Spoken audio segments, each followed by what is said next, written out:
Upang makatulong sa mga mangingisda sa Bataan at iba pang mga karatig probinsya sa Central Luzon, isang legislated multi-species marine hatchery ang itatayo sa Barangay Kinawan, Bagak, Bataan. Idinaos ang groundbreaking ceremony nito ngayong Biyernes, January 26. Pinangunahan ng Bureau of Fisheries and Aquatic Resources of BIFAR Region 3 ang nasabing aktibidad, katuwang ang Department of Agriculture, lokal na pamahalaan at ang donor ng lupang pagtatayuan, ang Shermax Holdings Incorporated. First 2 years nito ang i-operate ng BIFAR, no? Of course, nandun na rin ang local government units para natitrain na sila.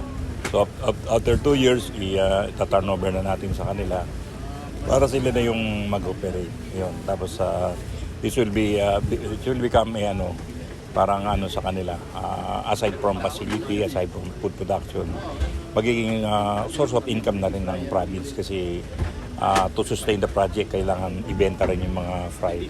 But ang importante is available lang fry, mura, at of course hindi na siya imported.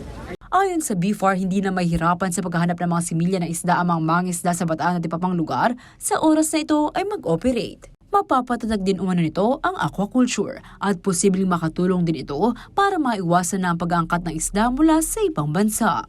Ang legislated multi-species marine hatchery sa Bataan ay isa lamang sa 57 katulad na pasilidad pa sa buong bansa. Legislated hatcheries, itong mga 57 na to, at saka yung aking mga projects sa National Banks Program, yung ating mga satellite community-based larval rearing facility, at yung ating assistance sa mga wild cats fry. Kasi marami pa rin sila sa pagdating sa contribution sa production. So I guess sabihin na natin na 3 years more, we can say na magiging sufficient na tayo pagdating sa fry.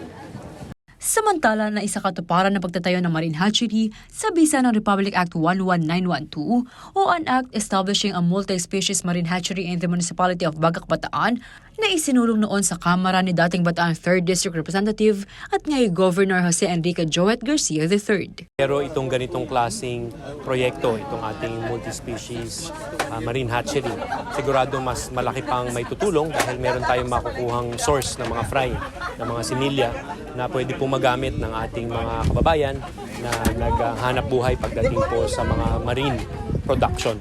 So lalo na marami rin tayong mga fish ponds dito. Naniniwala naman si DA Region 3 Regional Executive Director Chris Polo Bautista Jr. na ito ay makatutulong din sa isinusulong ng pamahalaan na food security. Instead na yung ating mga aqua farm owners, operators ay kukuha pa sa ibang bansa o sa ibang lugar dito sa Pilipinas, andito na readily available. So ang isang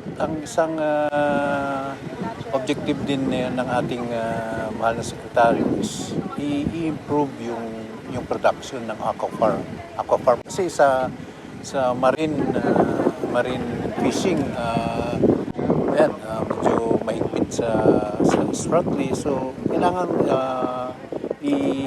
i-develop natin yung aqua farming natin. Kasi controlled dyan, mayroon naman tayong technology. So malaking tulong yan sa food security.